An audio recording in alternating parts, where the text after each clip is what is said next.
Hey there! Today we'll have a look at a pen from a brand I had not reviewed before, Karas Kustoms. And Karas Kustoms sent me not one, but two ink pens. These are machine made, and I have to say I enjoy them a lot.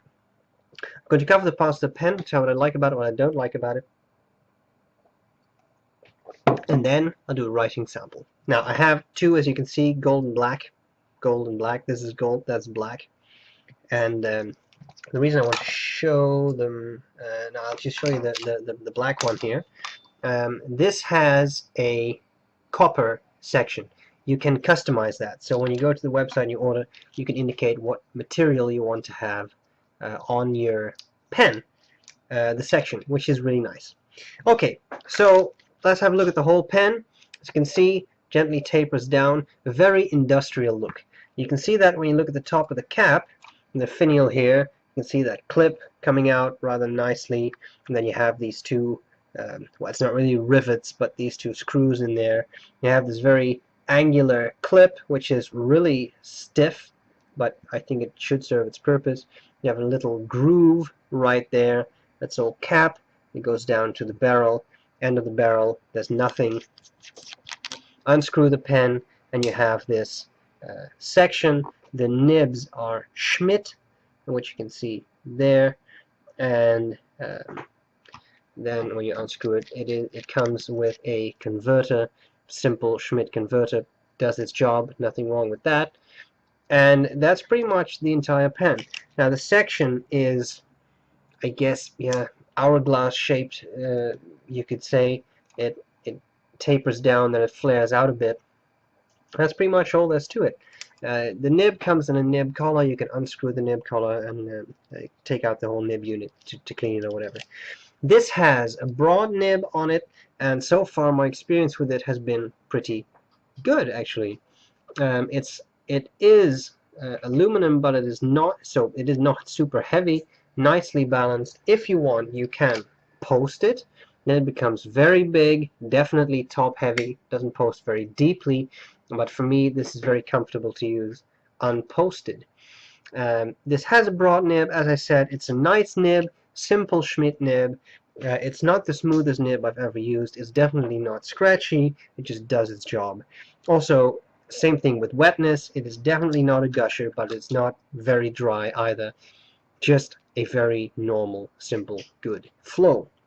So, I think these are fascinating pens, especially if you have a bit of a knack for, I guess, EDC type items or industrial looking items. They do look nice, they look good, they are well made. You can see that in the gold one too. Pretty pens that work, and I think that really goes a long way in me liking a pen if it actually works straight out of the box, which both of these did. So, pretty much the pen. What do I like about it? What do I not like about it? What I like about it is the looks.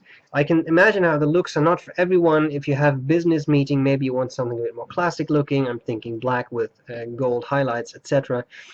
But if you like a somewhat more rugged pen, I mean, this is nice. It's a pretty thick aluminum body. You cannot just dent this. It's really strong, and that gives it a very rugged feel. I consider this to be an outdoor fountain pen. You can take it with you, you can drop it, will not dent. Of course, at some point you can crush it.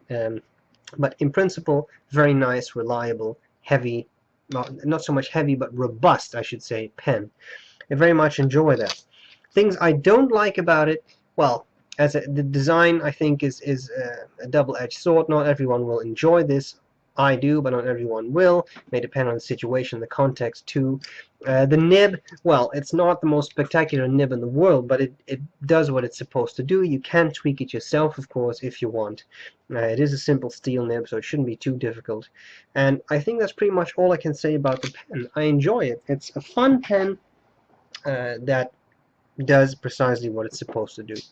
Okay, let's take a few measurements. I have capped 137.8, that's 5.42 inches. Uncapped, we get 5.42 little trouble getting the nib in there.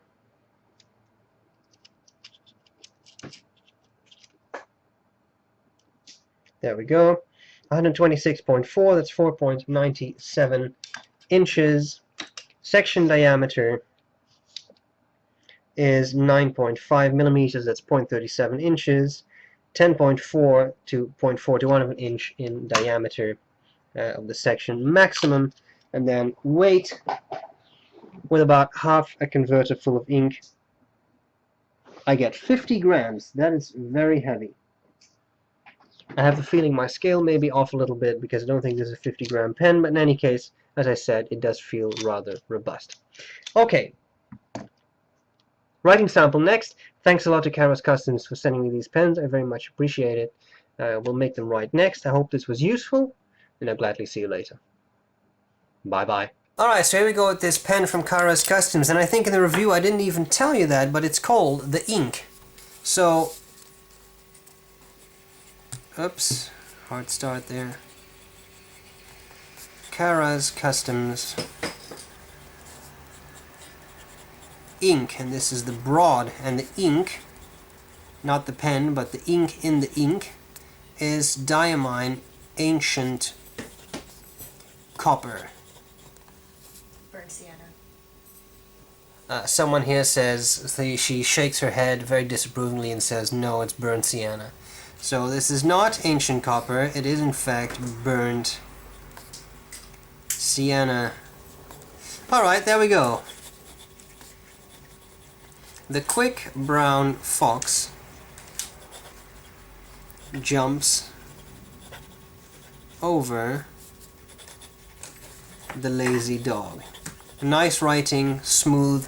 It's not to the point where it's slippery smooth, it's just smooth. Very nice, very pleasant. Fast writing. So a bit of a startup there, startup issue. It is smooth paper, but even so. Nice writing. Okay, wetness. It's not a gusher, but it's not a dry pen either, so very good ink flow. Line variation. You can see it will run dry. There we go again. When you try to push a little too hard, but you can squeeze out some line variation. Finally, reverse writing. Does so nicely. It's a bit scratchier than in the regular way, but you do get a finer line, which is very nice. So, very fascinating pen. I thank Karos Customs for sending me one. I do enjoy it. Guys, I hope this was useful, and I'll gladly see you later. Bye bye.